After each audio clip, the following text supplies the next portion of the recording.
నమస్తే. Welcome to Suman TV.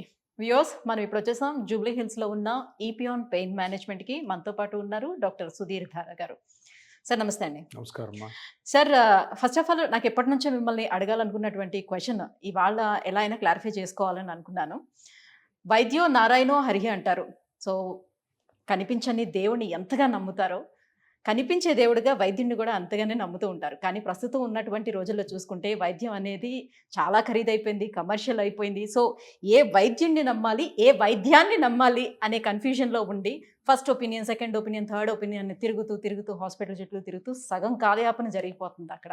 So, ఎందుకు ఈ రకంగా తయారైంది అనండి? అంటే వైద్యం అంటే వైద్యం కూడా కాదు. డిసీజ్ లేదా ఒక బాధ, ఒక సఫరింగ్ అన్నది వైద్యానికి మూలం.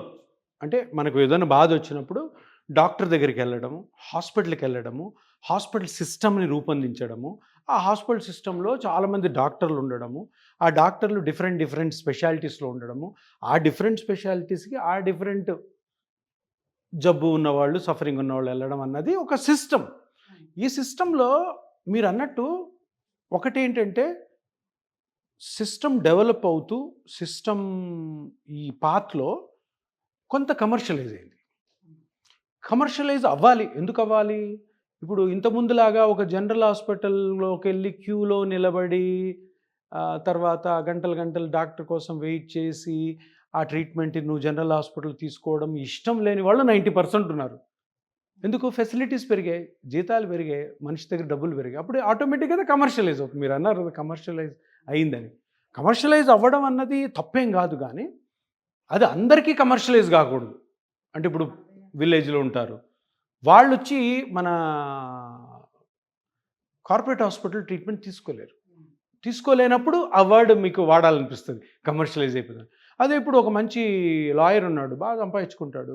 సరే 7 స్టార్ హాస్పిటల్‌కి వెళ్దాం, నాకు ఇన్స్యూరెన్స్ ఉంది. లేదంటే నాకు డబ్బులున్నాయి, నేను కడతాను అంటాడు.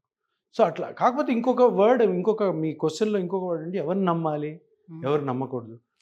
అలాగే ఏ ట్రీట్మెంట్‌ని నమ్మాలి, ఏ ట్రీట్మెంట్‌ని నమ్మొద్దు ఇది కూడా డిఫరెంట్ ఉంది సిస్టమ్స్ కదా! ఉన్నాయి. అలోపతి ఉంది, ఆయుర్వేదిక్ ఉంది, హోమియోపతి ఉంది, సిద్ధా ఉంది. ఇవన్నీ కూడా ఎన్ఎంసీ రికగ్నైజ్డే. National medical council recognise. అన్నిటికీ మెడికల్ కాలేజీలు ఉన్నాయి, అన్నిటికీ మెడికల్ కాలేజ్ పర్మిషన్స్ ఉన్నాయి, అన్నిట్లో స్టూడెంట్స్ ఉన్నారు. ఇవన్నిటిని ఆ కౌన్సిల్ రికగ్నైజ్ చేస్తుంది. వాళ్ళకి సెపరేట్ కౌన్సిల్స్ ఉన్నాయి. అంటే అన్ని కౌన్సిల్స్ ఉన్నాయంటే అన్నిటిలో కూడా సైన్స్ ఉంది. సైన్స్ ఉంది కాబట్టే ఇండియా అన్నిటిని రికగ్నైజ్ చేస్తుంది. ఎవరినన్నా నమ్మొచ్చు. ఇక్కడ పాయింట్ ఏంటంటే నమ్మకం. ఇప్పుడు అందరూ ఏమనుకుంటారు, allopathy doctors ayurvedic plus homeopathy అవి దాంట్లో సైన్స్ లేదు అని అనుకుంటారు. అది తప్పది. దాంట్లో సైన్స్ ఉంది కాబట్టే మనకి ఇండియన్ కౌన్సిల్స్ అన్నీ కూడా రికగ్నైజ్ చేసే చాలామంది పేషెంట్స్ వెళ్తున్నారు. అలోపతి డాక్టర్స్ ఏమనుకుంటారు, ఎక్కువ పేషెంట్స్ అలోపతికి వస్తున్నారు అనుకుంటారు. తప్పది. చాలామంది పేషెంట్స్ హోమియోకి, చాలామంది పేషెంట్స్ ఆయుర్వేదిక్ కూడా పోతారు. ఎందుకు? అంటే నమ్మకం. మనకి ఫస్ట్ నుంచి స్టార్టింగ్ నుంచి ఉన్నది ఆయుర్వేదమే కదా! మనకున్న వైద్యం అదే కదా! అని వాళ్ళు చెప్తారు. ఆయుర్వేదిక్, హోమియోపతి, సిద్ధ ఇవన్నీ కూడాను అప్రూవ్డ్ మెడికల్ స్పెషాలిటీస్. ఒకరికొకరు పడదంతే. ఆయుర్వేదిక్ అంటాడు, మా దాంట్లో న్యాచురల్ ట్రీట్మెంట్ ఉంది, మా దాంట్లో సైడ్ ఎఫెక్ట్స్ ఉండవు. అలోపతిలో వాళ్ళు కెమికల్స్ వాడతారు కాబట్టి సైడ్ ఎఫెక్ట్స్ ఉంటాయి. సర్జరీస్‌లో సైడ్ ఎఫెక్ట్స్ వస్తాయి. మా దాంట్లో అవసరం లేదు. కొంచెం స్లోగా ట్రీట్ అయినా కానీ మంచిగా ట్రీట్ అవుతుంది. హోమియోపతి కూడా వాళ్ళ వెర్షన్ వాళ్ళది. ఇప్పుడు మనం పాయింట్ ఏంటంటే ఏది నమ్మాలి, ఏది నమ్మకూడదు అన్నదానికి ఆ పేషెంట్ యొక్క నమ్మకాన్ని బట్టి ఉంటుంది. ఇప్పుడు ఎంతోమంది ఇప్పుడు మోకాలు ట్రీట్ చేస్తాను నేను. ఆపరేషన్ లేకుండా ట్రీట్ చేస్తుంటాను. ఆ ట్రీట్మెంట్‌లో నేను తీసుకున్న రీసెర్చ్‌లో 100 మంది ఇప్పుడు జూబ్లీ హిల్స్‌లో మోకాళ్ళ నొప్పితో బాధపడుతుంటే 60, 70 మంది ఆయుర్వేదిక్, హోమియోపతికెళ్తారు. అలోపతికి వచ్చేది 30 మందే. అలోపతి డాక్టర్స్ ఏమనుకుంటారు, అది మొత్తం మన దగ్గరికి వస్తున్నారు, చాలా తక్కువ మంది. ఎందుకంటే ఈ అలోపతి డాక్టర్స్‌కి వాళ్ళ మీద నమ్మకం ఉండదు. కానీ యాక్చువల్‌గా చూస్తే ఎక్కువ మంది మోకాళ్ళ నొప్పులతో గానీ, ఇతరత్ర జాయింట్ నొప్పులతో బాధపడేవాళ్ళు ఫస్ట్ చూసేది ఆయుర్వేదిక్, హోమియోపతిని. అంటే ఆయుర్వేదిక్, హోమియోపతిని తీసి పారేయలేము. అట్లనే అలోపతి ఏదో చాలా సూపర్ అని కూడా చెప్పలేం. ఎవరి నమ్మకం వాళ్ళది. ఎవరి నమ్మకం? పేషెంట్ నమ్మకం అది. ఎవరో అంటున్నారు నాతోటి, సార్ ఇప్పుడు మీరు ప్లాస్మా థెరపీ తోటి ట్రీట్ చేస్తారంటారు. ఏ పేషెంట్‌ని ఎప్పుడు ఆపరేషన్‌కి పంపించాలి, ఎప్పుడు ప్లాస్మా థెరపీ చేయాలి? ఏదో నేను కాన్ఫరెన్స్‌లో మాట్లాడుతుంటే ఒక డాక్టర్ నన్ను అడిగాడు ఈ క్వశ్చన్. నేను అన్నాను, ఆప్షన్ పెట్టాల్సింది మనం కాదు, ఆప్షన్ పేషెంట్ చేతిలో ఉంది.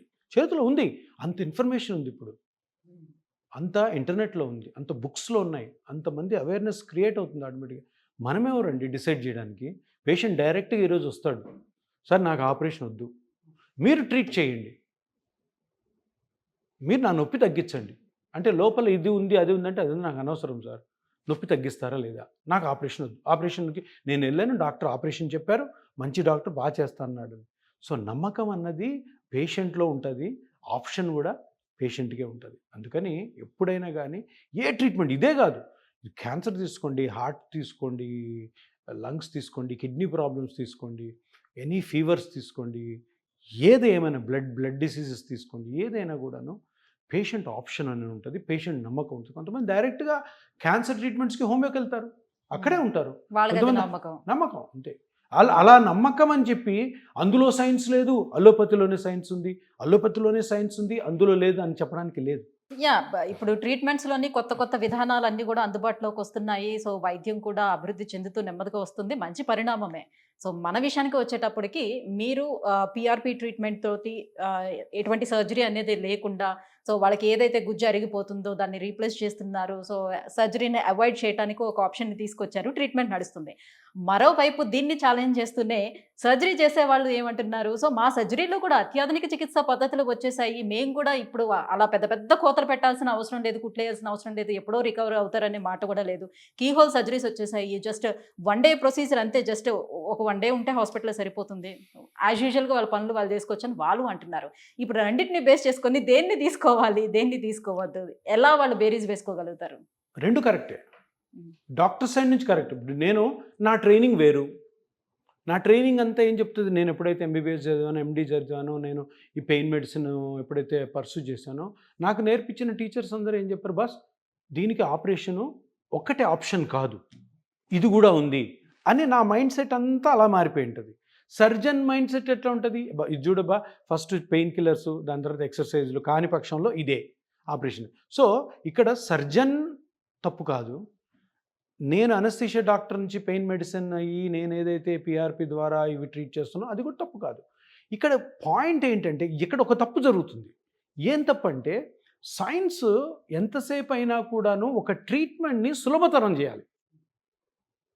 ఒక పెద్ద ఆపరేషన్ చేసే బదులు లాప్రోస్కోపీ వచ్చింది. ఇప్పుడు ఇక్కడ నుంచి ఇక్కడ కోసే బదులు చిన్న పోర్ట్స్ వేసి అదే సర్జరీని చేస్తున్నారు. అదే సర్జరీని మనిషి చేయకుండా రోబో చేస్తున్నాడు.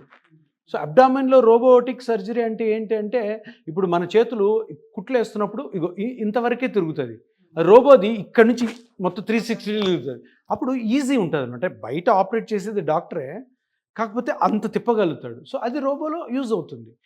కానీ నేను అడిగేది ఏంటంటే, అసలు ఈ సర్జికల్ మ్యానిపులేషన్ లేకుండానే ట్రీట్మెంట్స్కి ఎందుకు రీసెర్చ్ జరగట్లేదు, జరుగుతుంటే ఎందుకు రావట్లేదు బయటికి?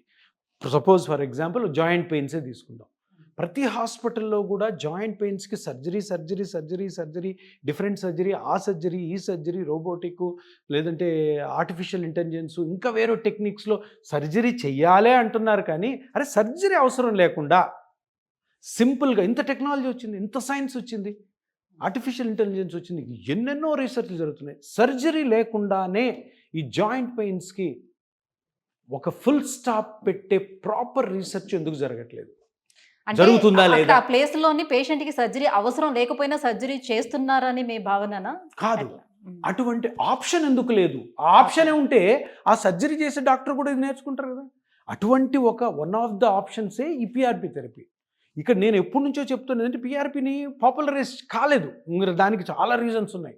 పాపులరైజ్ చేయాలి, గవర్నమెంట్స్ కూడా పాపులరైజ్ చేస్తున్నాయి. గవర్నమెంట్ చెప్తుంది, మీరు ఎప్పుడైనా ఏ బుక్లన్నా చూడండి, ఏదైనా జాయింట్ మీద నువ్వు ఆపరేషన్ చేసే ముందు నాన్ సర్జికల్గా ఉన్న టెక్నిక్స్ మొత్తం ప్రయత్నం చేసిన తర్వాతే నువ్వు ఆపరేషన్ గురించి మాట్లాడాలి. మీరు ఏ బుక్ అన్నా తీసి చూడండి, ఏ రీసెర్చ్ అన్నా. కానీ ఇది జరగట్లేదు, ఇది జరగాలి. దీని గురించి నేను ఫైట్ చేసేది. సో ఆప్షన్ నువ్వు పేషెంట్కి ఇవ్వు. ఒకవేళ నీకు రాదంటే నేర్చుకో, ఆ టెక్నిక్ కరెక్ట్ నేర్చుకొని చేయి, అందరూ హ్యాపీ అవుతారు. ప్రతి ఒక్కరికి ఇప్పుడు నేను మా ఊరికి పోతాను, మా ఊరికి పోతే సార్ మోకాలు అరిగిపోయింది సార్, నాకు 55 ఏళ్ళు, నా ఆపరేషన్ చేసుకోవాలి, ఆపరేషన్ అవసరం లేదు. ఆపరేషన్ ఉంది, మంచి ఆపరేషన్, మంచి డాక్టర్లు ఉన్నారు చేసేవాళ్ళు, అప్పుడే వద్దు, వేరే ఉన్నాయి, అవి ట్రై చేయండి. జబ్బు కాదు, పెద్ద జబ్బు కాదు, క్యాన్సర్ లాగా, హార్ట్ అటాక్ లాగా. సో నేను అనేది ఏంటంటే, ఒకటి రీసెర్చ్ బాగా జరగాలి, డిఫరెంట్ నాన్ సర్జికల్ టెక్నిక్స్ రావాలి జాయింట్స్ మీద ట్రీట్మెంట్కి. ఇంకోటి అది ప్రజలకి అవైలబుల్గా చేయాలి. రైట్. మీ దగ్గరికి ఇప్పుడు వచ్చే పేషెంట్లనే చూసుకుందాము. సో మీరు అబ్జర్వ్ చేసే ఉండుంటారు. ఎంతమంది చీమ చిటుకుమంటే పరిగెట్టుకుని వచ్చేవాళ్ళు ఉన్నారు చెప్పండి. సో ఎంతమంది ఇంట్లోనే చిట్కాలని పాటిస్తూ ఇంకా ఇంట్లోనే ట్రీట్మెంట్స్ తీసుకుంటూ ఫైనల్ స్టేజ్కి వచ్చేవాళ్ళు ఉన్నారు. ఇవన్నీ చెప్పలేము దానికి. కాకపోతే ఏంటంటే ఎక్కువ మంది ఇప్పుడు అవేర్నెస్ చాలా ఎక్కువ వచ్చింది కాబట్టి చిన్న వయసులో 35-40 ఇయర్స్లో కొంచెం నొప్పి రాగానే వచ్చేస్తున్నారు. ఎందుకంటే వాళ్ళకి తెలుసు ఫ్యూచర్లో ఏమవుతుంది. ఎందుకంటే సోషల్ మీడియాలో ఇంత ఇన్ఫర్మేషన్ ఉంటుంది కదా, వ్యాస్ట్ సముద్రం లాంటి ఇన్ఫర్మేషన్. 35-40 ఇయర్స్లోనే చాలామంది వస్తారు. 35-40 ఇయర్స్లో ఆ నొప్పి స్టార్ట్ అయి ఉంటుంది. ఆ నొప్పి కొంచెం మైల్డ్ టు మోడరేట్ స్టేజ్కి వెళ్తుంటే వచ్చేస్తున్నారు. బాగా ముద్రించుకొని వచ్చేవాళ్ళు పాపం విలేజర్స్ ఉంటారు. కొద్దిగా టౌన్స్లో ఉన్న వాళ్ళకి ముందే తెలిసిపోతుంది. కొంతమంది ఏంటంటే ఫీమేల్స్ నొప్పి గురించి ఎక్స్ప్లెయిన్ చేయలేరు. సో వాళ్ళని కూడా కొంచెం అంతగా పట్టించుకోకుండా ఉంటారు కదా ఇంట్లో. ఏముందిలే మూల కూర్చొని నీ వయసు అయిపోయింది అనుకున్న వాళ్ళు ఫైనల్గా వాళ్ళ ఆయుష్ పెద్దగా ఉంటుంది కదా, 70-75 తర్వాత అసలు నడవలేని పరిస్థితుల్లో వస్తున్నారు అన్నమాట. కానీ అవేర్నెస్ చాలా ఎక్కువ ఉంది. ఇంకోటి అవేర్నెస్ ఇప్పుడు ఈ పిఆర్పికి, ప్లాస్మా థెరపీకి చాలా ఎక్కువ వచ్చింది. అంటే పేషెంట్స్ ఆప్షన్, పేషెంటే వచ్చి అడుగుతున్నారు, సార్ సర్జరీ మాకు చెప్పారు కానీ మేము ఇప్పుడే సర్జరీ చేసుకోవాలనుకోవట్లేదు, ఈ ట్రీట్మెంట్తో సరిగ్గా అవుతుందా, నా నొప్పి తగ్గుతుందా? ఎందుకంటే మేము ఒక విషయం ఎదుగుతాం, మేము పెయిన్ మేనేజ్మెంట్ స్పెషలిస్ట్. అర్థం కాలే, మేము పెయిన్ మేనేజ్మెంట్ని న్యాచురల్ వేలో చేస్తాం, మా పని అంతే. అర్థం కదా, పెయిన్ని తగ్గించాలి. పెయిన్ తగ్గించాలంటే ఆ లోపల జరుగుతున్న డ్యామేజ్ ఎలా కరెక్ట్ చేయాలని తెలియాల్సిన సైన్స్ నాకు తెలిసి ఉండాలి. మ్యాజిక్లు మంత్రాలు ఏముండవు, ట్యాబ్లెట్లు, ఆయింట్మెంట్లు కాదు. సో ఎక్కడైతే జాయింట్లో ఏ ప్రాబ్లం ఉందో ఆ ప్రాబ్లమ్ని కనుక్కొని పెయిన్ని కంప్లీట్గా తగ్గించాలి. పేషెంట్ అడిగేది కూడా అదే కదా. ఇప్పుడు సర్జరీ చేస్తున్న డాక్టర్స్ ఏమంటున్నారంటే పెయిన్ మేనేజ్మెంట్ దగ్గరికి వెళ్ళే వాళ్ళు ఆ పెయిన్ తగ్గితే పేషెంట్కి సరిపోతుంది కాబట్టి ఈ పెయిన్ తగ్గించడం కోసం అని కొన్ని రకాల స్టిరాయిడ్స్ కూడా వాళ్ళు ఇవ్వడం జరుగుతుంది, అందుకే పెయిన్ తగ్గుతుంది. అప్పటికప్పుడు టెంపరీ పెయిన్ రిలీఫ్ ఇచ్చేటప్పుడు ఆటోమేటిక్గా బిలీవ్ చేస్తారు కదా అని అంటున్నారు వాళ్ళు. ఇప్పుడు ఎలా ఉంటుందంటే, నువ్వు చేసే ట్రీట్మెంట్ ఏంటి, మిగతా ట్రీట్మెంట్ అవైలబుల్ ఏమున్నాయి. ఇప్పుడు పేషెంట్కి కావాల్సింది నొప్పి తగ్గాలి. నువ్వు లోపల ఆస్టియోఆర్థరైటిస్ ఉందా, కార్టిలేజ్ ఉందా, తగిలిపోయిందా, మెనిస్కస్ డ్యామేజ్ ఉందా, ఏసిఎల్ డ్యామేజ్ ఉంది అవసరం లేదు. పేషెంట్ రిక్వైర్మెంట్ అన్నది మనకి ఇంపార్టెంట్. నువ్వు డాక్టర్గా నమ్ముకున్న సిద్ధాంతాన్ని ఎవరు అడగరు అక్కడ. పేషెంట్, సార్ నాకు నొప్పి ఉంది తగ్గించండి సార్, నువ్వు ఏదన్నా చెప్పుకో. నేనేమంటానంటే, ఇప్పుడు ఆ పేషెంట్ రిక్వైర్మెంట్ని బట్టి సింపుల్ ట్రీట్మెంట్ చేయాలా, పెద్ద ట్రీట్మెంట్ చేయాలా, ఇది క్వశ్చన్. లేదు ఇప్పుడు సింపుల్ ట్రీట్మెంట్ చేసుకుని తర్వాత కుదరకపోతే పెద్ద ట్రీట్మెంట్ చేసుకోవాలా, ఇప్పుడే పెద్ద ట్రీట్మెంట్ చేయాలా. ఇప్పుడే పెద్ద ట్రీట్మెంట్ చేస్తే జరిగే కాంప్లికేషన్, సైడ్ ఎఫెక్ట్స్కి ఎవరు బాధ్యులు? ఇది ఎందుకంటే ఒక సిస్టమ్ని అలాగా మనము సొసైటీలోకి పర్కలేట్ చేసినప్పుడు కొన్ని తప్పులు కూడా జరుగుతుంటాయి. అనవసరంగా చేయడము, తొందరపడి చేయడము, చేయకూడని వాటికి చేయడం, ఇది కూడా చాలా ఇంపార్టెంట్. అందుకని ఫస్ట్ ఆఫ్ ఆల్ సేఫెస్ట్ ట్రీట్మెంట్స్ని మనం పర్సూ చేసుకోవాలి. Safest treatments, simple treatments, natural ట్రీట్మెంట్స్తో ట్రీట్ చేసుకోవాలి.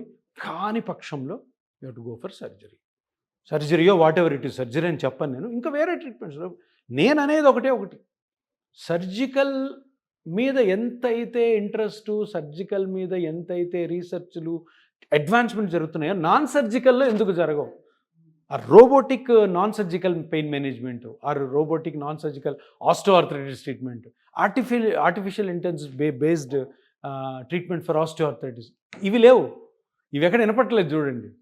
ప్రతి ఒక్కరు మాట్లాడేది ఈ సర్జరీ, దానితోటి ఈ సోఫిస్టికేటెడ్ సర్జరీ అంటారు. కానీ అసలు సర్జరీ వద్దండి, సర్జరీ లేకుండా అన్నది ఆ రీసెర్చ్ కావాలి. ఆ రీసెర్చ్ మీద కాన్సన్ట్రేషన్ అంతగా లేదు.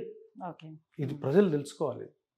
రైట్. పెయిన్ మేనేజ్మెంట్ విషయానికి వచ్చేటప్పటికల్లా ఎలాంటి పెయిన్స్ని ఇది తగ్గించగలుగుతుంది? సో ఎటువంటి వ్యాధులని ట్రీట్ చేయడానికి అవకాశం ఉంటుంది? అండ్ ఏమైనా ఫ్రాక్చర్స్ అయినా, టేర్స్ అయినా ఇవి కూడా రిమూవ్ చేయడానికి ఎంతవరకు అవకాశం ఉంటుంది? మీరు టేర్స్ అన్నారు కాబట్టి మోకాల్లో ఒక కామన్నెస్ట్ కండిషన్ నేను చెప్తాను, ఏసీఎల్ అని ఉంటుంది. యాంటీరియర్ క్రూషియేట్ లిగమెంట్ అది. దెబ్బ తగిలింది, 35 ఇయర్స్, కింద పడ్డాం, మోకాలు దెబ్బ తగిలింది. దాంట్లో కొంచెం స్వెల్లింగ్ వస్తుంది, పరిగెత్తుకొని వెళ్ళి ఎంఆర్ఐ చేసేసుకుంటాం. ఎందుకంటే స్వెల్లింగ్ రావడం, నొప్పి ఉండడంతో భయపడతాం మనం. సో నిన్న మొన్న తగిలిన దెబ్బకి ఎన్నో చేంజెస్ ఉంటాయి లోపల. ఉంటాయా? బ్లడ్ అక్యుములేట్ అయి ఉంటుంది, సాఫ్ట్ టిష్యూ ఇంజరీ అయి ఉంటుంది, బోన్ ఫ్రాక్చర్ అయి ఉండొచ్చు, లిగమెంట్స్ ఫ్రాక్చర్ అయి ఉండొచ్చు, లిగమెంట్స్ కట్ అయి ఉండొచ్చు. చాలా ligaments, medial collateral ligament, lateral collateral ligament, anterior cruciate ligament, posterior cruciate ligament, ఇలా చాలా చాలా రకాలైన చిన్న చిన్న లిగమెంట్స్ ఉంటాయి. అవి కూడా కట్ అయి ఉంటాయి. ఏది? 2 days ఓల్డ్ ఇంజరీలు. ఇప్పుడు అందరూ అర్థం చేసుకోవాల్సింది ఏంటంటే, ఈ డ్యామేజెస్ ఏవైతే మీకు మోకాలులో కనపడుతున్నాయో అన్నీ కూడా రెస్ట్ ఇస్తే సెటిల్ అయిపోతాయి. ఇంత సింపుల్గా అయిపోతుందా? సింపుల్ కాదు, ప్రతి బుక్లో ఉంటుంది చూడండి. 6 వారాలు 6 వారాలు రెస్ట్ ఇస్తే మీకు ఏదైనా దెబ్బ తగిలింది అన్ఫార్చునేట్గా, ఏసీఎల్ టేరు హీల్ అయిపోవచ్చు, లిగమెంట్స్ కొల్లేటర్ లిగమెంట్స్ హీల్ అయిపోవచ్చు, పీసీఎల్ హీల్ అయిపోవచ్చు, మెనిస్కస్ హీల్ అయిపోవచ్చు, నీ హిమార్థ్రోసిస్ అంటాం, జాయింట్లోకి బ్లడ్ కలెక్ట్ అయింది, అది వెళ్ళిపోతుంది, సాఫ్ట్ టిష్యూ ఇంజరీస్ వెళ్ళిపోవచ్చు. అంటే సైన్స్ ఏం చెప్తుంది అంటే, బస్ ఏం చేయొద్దు, వెయిట్ చేయి, ఇమ్మొబిలైజ్ చేసి కాలు ఎక్కువ కదిలించకుండా రెస్ట్ తీసుకో. పెద్ద ఇంజరీ అయింది, ఇప్పుడు ఏం జరుగుతుంది? అక్కడ ఏసీఎల్ టేర్ అని ఉంటుంది, టక్కని సర్జరీ. అది లేదు, చేయకూడదు, వెయిట్ చేయాలి, వెయిట్ చేసి తర్వాత. సో ఇప్పుడు కూడాను, ఇప్పుడు మీకే అయింది, మీరు డాక్టర్ కాదు, ఏసీఎల్ టేర్ సర్జరీ చేయాలి, అమ్మా సర్జరీ చేయాలంటే లేకపోతే ఏదో అయిపోద్ది అని సర్జరీ. బుక్ ఏముంటుంది? నో, వెయిట్ చేయండి, ఏం చేయొద్దు, ఏ ట్రీట్మెంట్ వద్దు, పెయిన్ కిల్లర్స్ వేసుకొని నొప్పి తగ్గించుకోండి, కొంచెం ఇమ్మొబిలైజ్ చేసుకోండి. ఇది ఏ బుక్లో అయినా ఉంటుంది. సో ఇక్కడ ఏం చెప్తానంటే, సరే సార్ 6 వారాలు అయిపోయింది, ఓకే, 6 వారాలు అయిపోయాక ఏం చేయాలి సార్? 6 వారాలు అయిపోయాక నీకు ఏమి ఇబ్బంది ఉందో చూడాలి. 6 వారాలకి నడుస్తున్నారు, ఏం చేయొద్దు. మళ్ళీ ఎంఆర్ఐ తీసుకున్నారు, అక్కడ ఏసీఎల్ టేర్ ఉంది కానీ సిమ్టమ్ లేదు, ఏం చేయొద్దు. ఏసీఎల్ టేర్ ఉందని సర్జరీ చేయకూడదు. ఏసీఎల్ టేర్ వల్ల సిమ్టమ్ ఉంటే, సో ఏసీఎల్తో సిమ్టమ్ ఏముంటుంది? ఇన్స్టెబిలిటీ ఉంటుంది, పెయిన్ ఉండదు, ఇన్స్టెబిలిటీ ఉంటుంది, నడుస్తుంటే స్లిప్ అవుతుంది. యాంటీరియర్ డ్రార్ టెస్ట్ అని ఉంటుంది, ఆ టెస్ట్ పాజిటివ్ అయ్యి ఉండాలి, తప్పకుండా సర్జరీ చేయాలి, లేదంటే ఇన్స్టెబిలిటీ పోదు. సో కన్జర్వేటివ్ మెథడ్స్ అన్నవి ఏసీఎల్కి చాలా ఇంపార్టెంట్. చేయాలి సర్జరీ, చాలా బాగా చేసే సర్జన్స్ ఉన్నారు, ఆర్థోస్కోపిక్లు చేస్తారు, సూపర్ రికవర్ అవుతుంది. కానీ సూపర్ రికవరీకి కరెక్ట్ పేషెంట్ కావాలి. అంటే నేను ఎందుకు చెప్తున్నానంటే, చాలామంది ఎడ్యుకేటెడ్ పేషెంట్స్, అర్రే నా ఏసీఎల్ థెరపీ నేను సర్జరీ చేసేసుకొని, ఆ రోజు సర్జరీ చేసుకోవడానికి కారణం ఏంటి? నా పెయిన్ తగ్గిపోయి నేను బాగా నడుస్తానని. సర్జరీ అయినాక పెయిన్ తగ్గదు. ఎందుకు? ఆ పెయిన్ ఏసీఎల్ వల్ల కాదు, ఇన్స్టెబిలిటీ లేదు. సో అందుకని బుక్స్ ఏం చెప్తాయంటే, ఇన్స్టెబిలిటీ ఉంటే ఏసీఎల్కి వెళ్ళిపోవాలి, ఈ సర్జరీకి. ఇన్స్టెబిలిటీ లేదు, డోంట్ డూ, రెస్ట్ ఇచ్చేసే, చిన్న చిన్న ఎక్సర్సైజ్లు, జాగ్రత్తలు తీసుకో, ఆటోమేటిక్గా హీల్ అయిపోతుంది. ఎందుకు నేను ఒక ఎగ్జాంపుల్ చెప్తాను.